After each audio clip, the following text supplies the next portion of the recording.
If you went to therapy to talk about being estranged from your family, and your therapist immediately started steering you towards reconciliation before they even understood why you left, I need you to know something. That was not a helpful intervention. And it happens far more often than people realize. So, today I'm going to walk you through 5 of the most common pitfalls that therapists encounter when they're working with family estrangement. And whether you're an adult child who has stepped away from your family, or a parent who has been cut off and can't understand why, or a therapist who wants to do better work in this space, this video is going to challenge some of the things that you thought were true. And by the end, you're going to understand estrangement from a perspective that is underrepresented in traditional clinical training. Before we get into it, I'm going to tell you who I am and why I'm making this video. I'm a chartered psychologist and I specialize in family estrangement. I've been doing this work for over a decade. My work focuses on supporting individuals and family who are navigating estrangement, including people who are working towards reconciliation and also those who aren't. I sit with adult children who have made that painful decision to walk away. I sit with parents who feel like their world has collapsed. I hold both of those realities because that is what this work demands. And I also want to be honest with you and upfront about something else. I have lived experience of family estrangement personally. So I know what this feels like from the inside. I know the silence and I know the grief. I know what it's like when people around you can't understand the choice you've made or the loss you're carrying. So I combine that lived experience with my years of clinical work and my estrangement research, and that shapes everything that I'm going to share with you today. The research and my experience on family estrangement consistently shows that it's rarely a sudden or impulsive decision. So it comes after a lot of years, even decades sometimes, of trying to make that relationship work. So what I tend to find is many therapists approach estrangement as though it's a crisis to be resolved, rather than a process that's actually got its own internal logic behind it. And so that gap between what the research tells us and what actually happens in the therapy room is exactly what we're going to explore today. So let's look at these 5 pitfalls, starting with number 1, treating estrangement as a problem that needs to be fixed. And this is probably the most widespread mistake that I see. I think it's often completely unconscious on the part of the therapist. Many clinicians have been trained within these models and frameworks that understandably prioritize connection and repair. So when someone comes into therapy and says, I haven't spoken to my mother for 2 years, for example, the therapist's internal compass immediately tends to point towards repair. How do we get you reconnected? What would it take to bridge the gap? Have you thought about reaching out? But that assumption entirely misses important things. For that adult child who's sitting in that chair, the distance might be the healthiest thing they've ever done. It might represent a boundary that they fought for years to establish. It might be the first time in their life that they've felt safe enough to breathe. I'm just thinking of someone who I used to work with. Amy comes to therapy. She's doing remarkably well. She's got a stable relationship now. She's progressing in her career. Her anxiety is reduced significantly. And then she mentions in passing in therapy that she stopped speaking to her father about 18 months ago. And her therapist, very well intentioned, immediately begins asking questions about what it would be like to reconnect. Could Amy write a letter? Could they do a family session? And in that moment, Amy feels something inside. That peace that she had found starts to erode because now she feels like she has to justify her decision all over again. So the question is always, why did you walk away? But almost never, what happened that made staying impossible? And I think that's the important question we should be asking. And if we think about this from the parent's perspective, so I'm going to talk about David in his 60s. His son stopped returning any of his calls. This was about 3 years ago. So he genuinely doesn't understand what went wrong. He feels completely abandoned, confused, publicly humiliated, particularly at family gatherings where people ask, where is his son? And he walks into therapy hoping that someone's going to finally understand what he's going through in his pain. And he's right to seek that support. His grief is real. But if the therapist immediately joins David in his mission to get his son back, they've skipped a critical step. So the better question is, and this is the one that actually helps, is not how to close the distance, but what purpose is the distance serving? And that one shift really changes everything, because when a therapist can sit with that question without rushing to answer it, what they're doing is creating space for the client to actually explore what is happening rather than performing what the therapist might expect. And in my clinical experience, which is also what the research shows as well, is that estrangement serves different functions for different people. So for some, it's protection. For some, it's protest. For others, it's grief made visible. And the task of therapy is to understand which of those is operating before we make any assumptions about where things should go. And we can't reconcile if we don't understand that either. So if you're a therapist watching this, I want you to pause and just honestly ask yourself, when a client tells me they're estranged from family, what's my first internal reaction? Do I feel an urge to soothe, to investigate, to push toward to repair? And that impulse, whatever it is, tells you something important about your own relationship to family and to distance and to the meaning that you assign to both. Okay, let's move on to pitfall number 2. This one is subtle, but also incredibly powerful. Getting emotionally recruited to one side of the story. So here is how that works. If a client comes in and tells a really compelling, coherent, emotionally rich account of what happened in their family, and the therapist, without realizing it, starts to see the world through the client's eyes, which is important. We need to do that. But this isn't just empathizing with them, which is obviously appropriate. It's actually adopting their framework as the truth. And this can happen in either direction. With an adult child, the risk is that the therapist encounters someone who can speak very fluently about emotional neglect, about enmeshment, about parentification, and using that language. They use clinical language and they sound very insightful. And the therapist thinks this person clearly has a deep understanding of what happened. But this is where it gets tricky. Clinical fluency or using that language doesn't always equal the complete picture. Sometimes the language is doing important work and helping someone name important experiences that weren't previously understood. That is valuable. But sometimes the language becomes a kind of armor as well. It can become a way to create a story that is coherent and certain, because actually sitting with ambiguity is something we hate and is very painful. I'm going to give you an example. James, he's an adult child. He walks into therapy, and within the first session, he's described a mother who's narcissistic, emotionally immature, manipulative. He uses all the right terms. He's read all the books. He's watched the videos, and everything he says might be accurate. But a skilled therapist would want to hold that formulation gently rather than accepting it wholesale, because the question isn't just whether the language fits. The question is also whether the language is allowing James to grieve, whether it's allowing him to feel confused and to acknowledge any ambivalence he has, or whether it has become a wall that keeps out all of that messiness. So now let's think about this from the parent side. Margaret, she's come to therapy after her daughter stopped speaking to her. She's defensive, she's bewildered. She doesn't have the sophisticated emotional vocabulary and the clinical vocabulary. She says things like, I just don't understand. I gave her everything. I tried my best. A therapist might be tempted to conclude, well, she clearly lacks self-awareness. She's probably part of the problem. That conclusion confuses limited emotional language with limited love. Margaret might love her daughter deeply. She might simply have no framework for understanding what went wrong. And if the therapist writes her off because she doesn't sound like a therapy podcast, they have failed her. So the principle I want to offer here is, in estrangement work, clinical neutrality is not about being emotionally distant. It's about practicing what I would call disciplined compassion. So that means the client's pain is always real. It's always worthy of your attention, but their interpretation of events still deserves gentle and respectful exploration. So the person who tells the most articulate story is not automatically the person holding the most complete truth. Truth is a very difficult part of this work.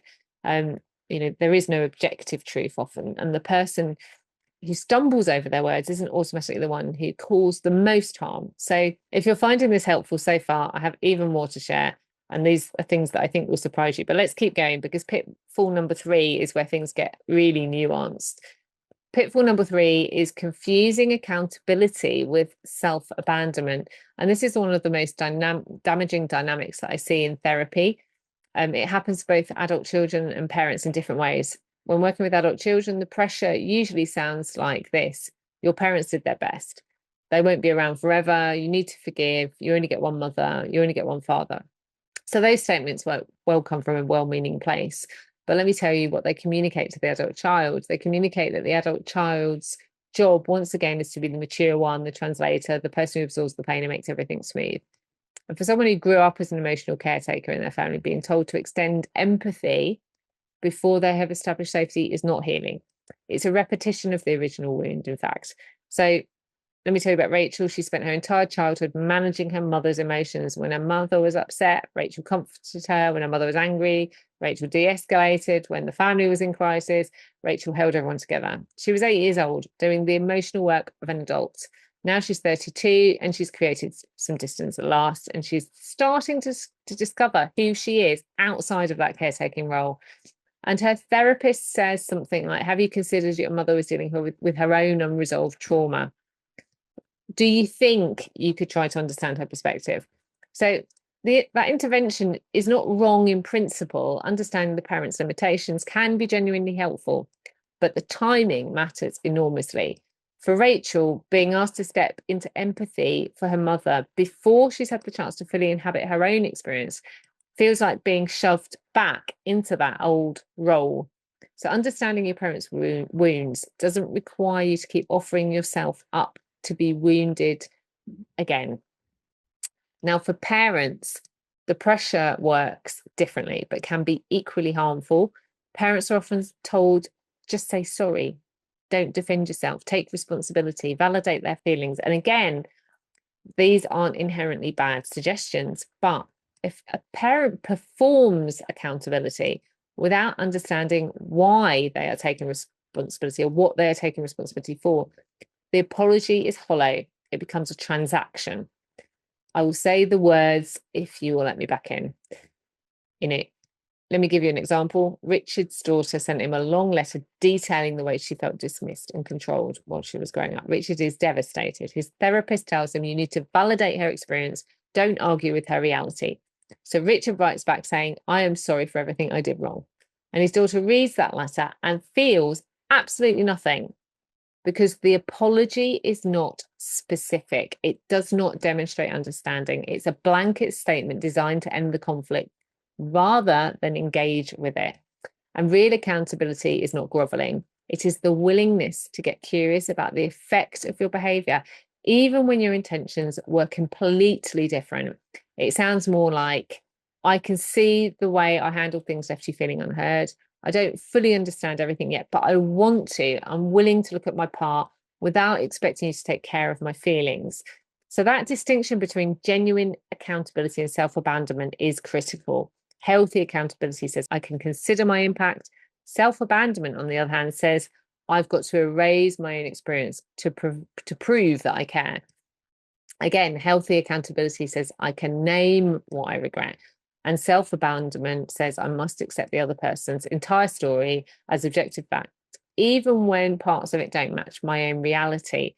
So the therapist's role here is to help clients find that middle ground, and it is genuinely difficult work.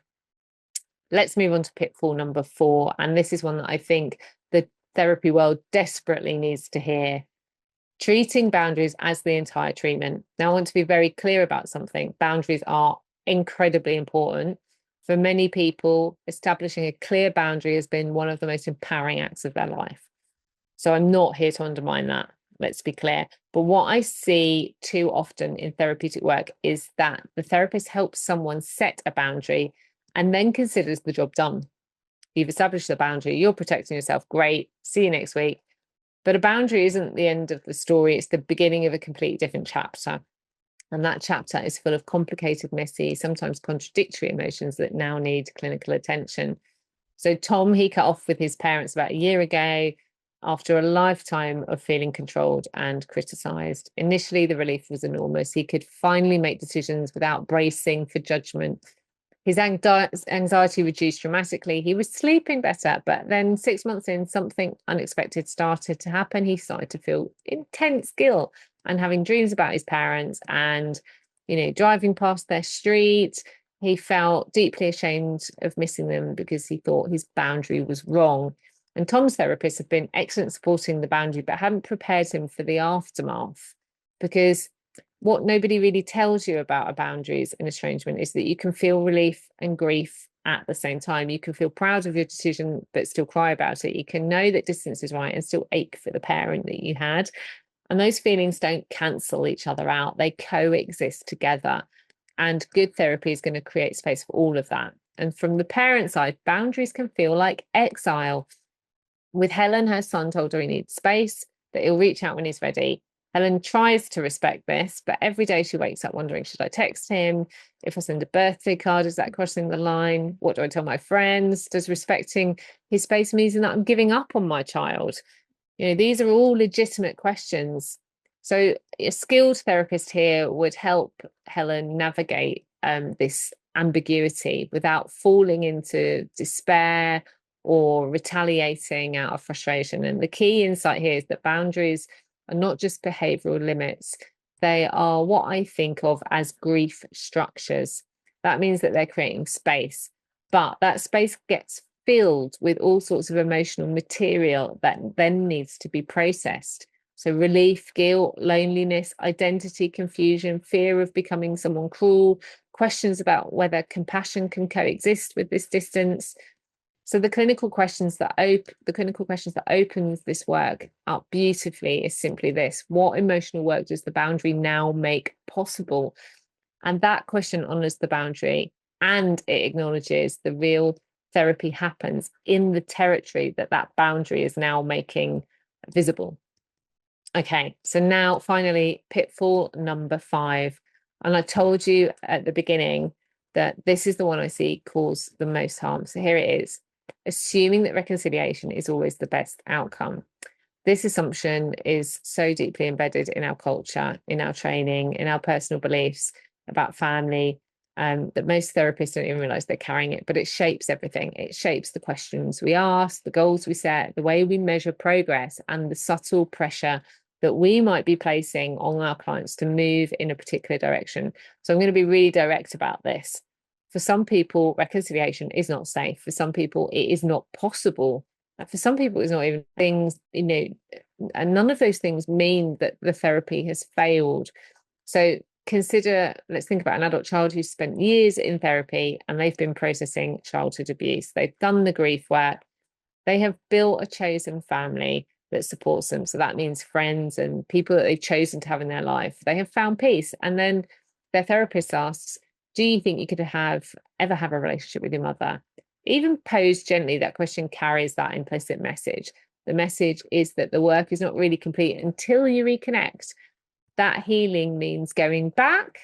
And for some people, actually, healing means moving forward without the relationship.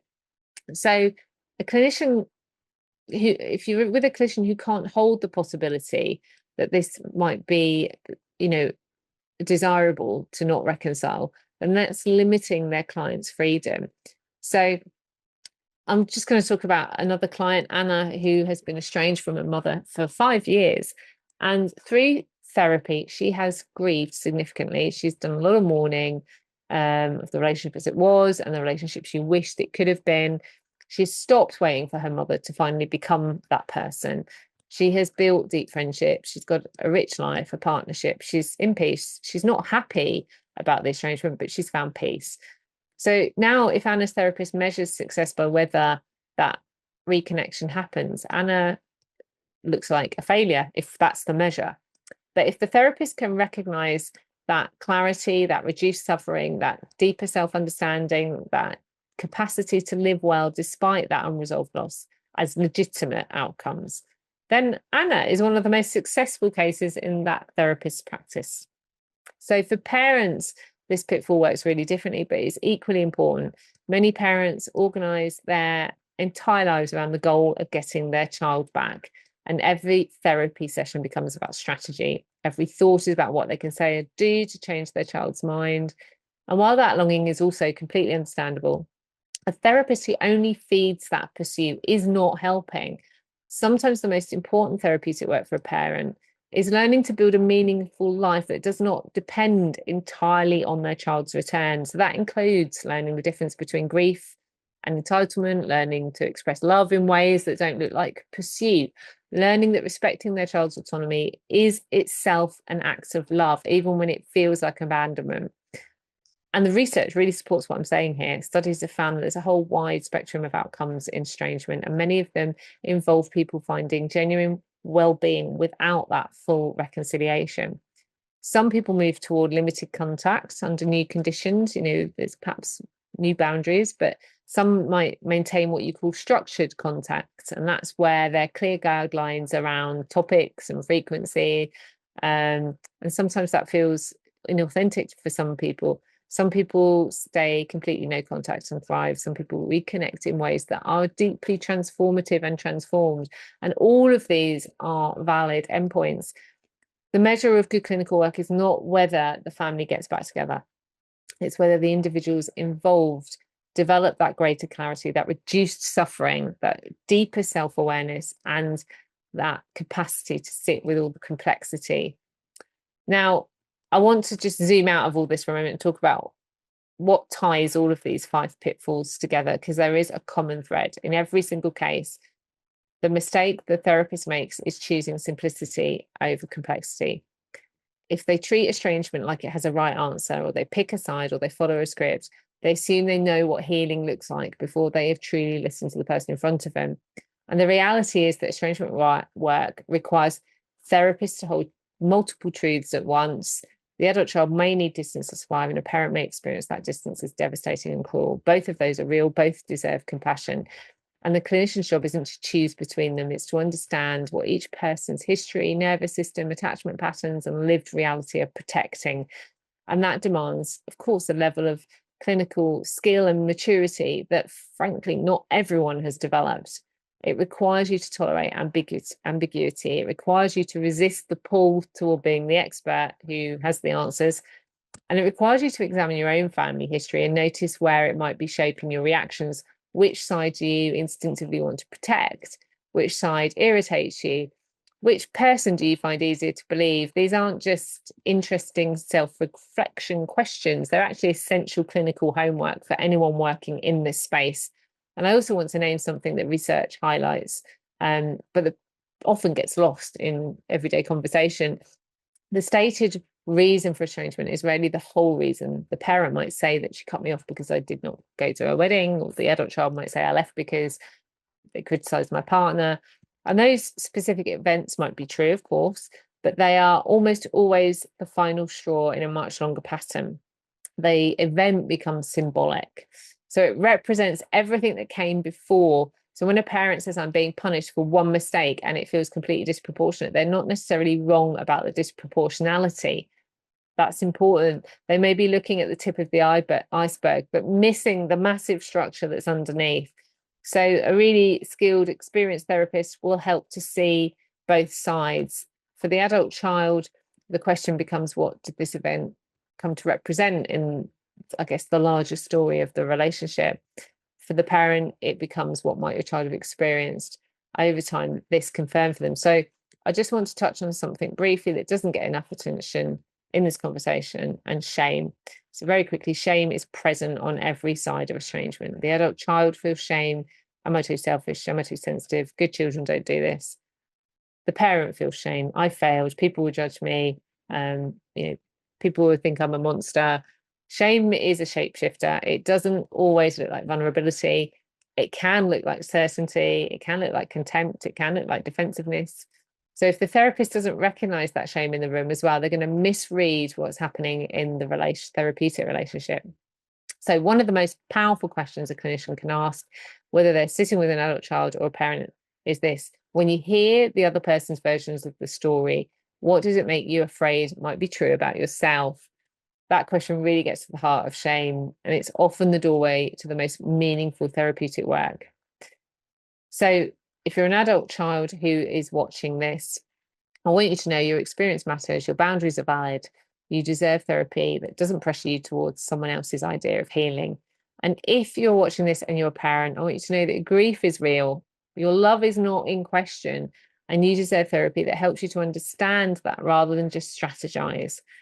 And if you're a therapist, I want you to know this work will challenge you in ways that other clinical work does not, because estrangement also activates our own stuff, our own family loyalties, our own attachment wounds, our own beliefs about what families are supposed to look like. And the only way to do this work well is to keep examining those things honestly. Now, before I let you go, I want to leave you with something else to think about, because everything I've shared today about mistakes points to a deeper question, one that I think is the most important question of all estrangement work, and it's simply this: what does progression look like if reconciliation never happens? So if you can sit with that question and genuinely explore it without rushing toward an answer, you're engaging with one of the most important challenges in estrangement work.